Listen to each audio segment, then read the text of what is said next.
So Stephen Covey, the author of 7 Habits of Highly Effective People, if you're familiar with him, he often tells a story of riding a subway train on a Sunday morning where a man and his children boarded the train. These children were running around, knocking papers out of the patrons' hands. They were yelling and screaming, and Stephen Covey had enough. He went to the man and said, "Mister, you need to discipline your children." The man looked at him and said, "I'm sorry. We just found out my wife died an hour ago, and they don't know what to do, and frankly, I don't know what to do either." Stephen Covey said that from that moment on, he had a paradigm shift from being critical to being empathetic. So as I look out at all of you, I don't know your story, don't know how you feel about this milestone, but I know that you do have a story. Some of your stories are filled with laughter, happiness, while others are filled with sorrow, pain, and struggle. Some of you have a 5-year plan, while others of you don't know what you're doing tomorrow. So as I reflect back on sitting where you are, December of 2007, I didn't know exactly what the next year had for me, besides where I was going to work. So fast forward, 7 years later, I have successfully ran a counseling business for 4 of those 7 years and helped build another counseling center the other 3 years.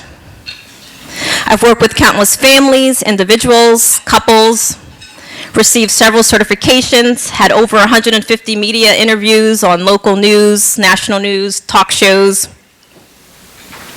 been sought out for consideration to be part of pilot programs for the OWN Network, A&E, Food Network, MTV, to name a few.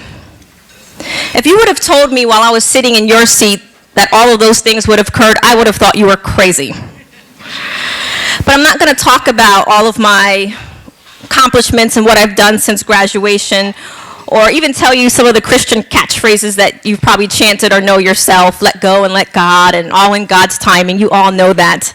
So what I want to do tonight is tell you about the 3 lessons that I've learned since graduating from PBA. The first lesson that I've learned since graduating from PBA is the importance of discovering and knowing who you really are. You see, I thought I knew who I was until I came to accept that I really continue to discover her each and every day. You see, I learned that if you don't know who you really are in this life, it will be difficult to really own your story and speak your truth. In fact, others will do it for you. They will tell you who you are and what you need to be doing, and you may believe them. You see, being a psychotherapist was never part of my 2, 5, or even 10-year plan. I actually was one of those people in my own ignorance that would say, you're actually going to pay a stranger to listen to your problems. You see, I was unhappily enrolled in UCF's MBA program when I heard the Z88.3 commercial 9 years ago. Sure, some of you are familiar with that. But what a blessing to experience that full circle, being able to actually record a Z88.3 commercial a couple years ago. What a blessing, full circle. But anyway, my world started spinning from that moment I heard that commercial 9 years ago. It didn't make any sense for me to consider entertaining dropping out of my MBA program to join PBA, this Christian university that I'd heard on the radio, and enroll in the counseling psychology program. It made no sense at that moment, at that time. But I kept getting signs that would keep pointing me in that direction, and I eventually followed. I believe to start the journey to fulfill God's calling on your life, you have to find out who you really are so you can own your unique story and speak your truth like only you can. And in that practice, being curious, want to know things, ask questions, it's important that we consider what people think of us, but I challenge you not to be afraid of what people think of you. The second lesson I learned since graduating from PBA is to truly appreciate where you are at any given moment. You see, my very first client during my student internship at PBA was a person who had received funding from a local church. And she was sent to the internship site that I was interning at. And all she knew was that she was going to be working with the counselor that saw the scholarship recipients from this local church. So the minute I introduced myself to this 67-year-old woman, I knew something was wrong, which was later confirmed with sitting in the office with her. She had looked at me and said, "I need to see someone else. You can't help me, and I feel uncomfortable." And she proceeded to get up and walk out of the office. I was horrified, and in that moment, every childhood wound and message of not feeling good enough was torn wide open. I knew that if that woman left the office, it would be confirmation that I actually should have stayed in the MBA program. I knew I had one of two choices in that moment, and I went with the choice with intervening and leaving the office and asking her to give me a second chance, or to give me a chance, and that I would personally refund any co-payments that she would have if she just gave me 3 sessions, and at the end of those 3 sessions, if I didn't help her, then we would do that. The date was January 17th, 2007.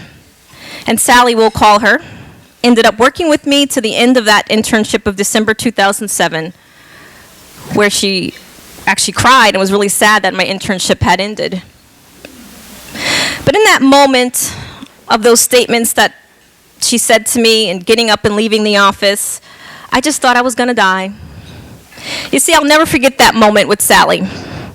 And I so appreciate that experience today because it reminds me that we make a difference one person and one moment at a time. I encourage you to challenge your assumptions about yourself, others, situation, and things every day.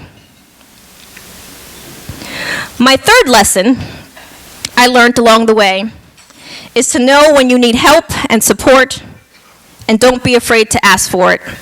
Yes, I know some of you are thinking, I'm a therapist, of course I would say that. But I actually believe that PBA actually embodies that. I know that over these 7 years, if I needed any questions regarding mental health, regarding ethics, regarding business, regarding counseling, that I can call on any professors, and actually have. Dr. Shires, I would call the adjunct professor all the time, asking different questions. And the unique thing about that situation is I was not even his student during my time at PBA, but the door was always open. And I also can call up several individuals who have also graduated from PBA Orlando, who are my good friends today as a result of our shared experiences, if I have any questions or just need opinions or just need what we call therapist vomit. But how often have you sat in class and didn't know the person next to you besides their first name? Often we are afraid to ask for help because we are fearful for allowing people to truly get to know us. So imagine a 5-year-old girl who had rotten teeth because of neglect, who had a father who could barely speak English and only a 2nd grade education. Imagine this little girl's journey in her dad's drug dealing and alcohol-ridden life and her depressed and codependent mother's world. Imagine if that little girl in her own struggles, pain, and self-identity challenges would not have asked for help. To be different than the scars that were placed on her heart in her developing childhood. I imagine if she didn't ask for help, she wouldn't be standing in front of you today. So let me end by saying this. You will also continue to learn some life lessons as you move past your experience and your education at PBA. In learning and experiencing your own life lessons, remember to not be afraid to discover who you really are. Appreciate every single moment that you experience in your life, even the most painful ones. And remember, it's okay to ask for help, and you don't need to know all the answers. Philippians 1:9, and this is my prayer, that your love may abound more and more in knowledge and in depth of insight, so that you may be able to discern what is best and may be pure and blameless for the day of Christ, filled with the fruit of righteousness that comes from Jesus Christ, to the glory and praise of God. God bless you, the class of 2014. Thank you.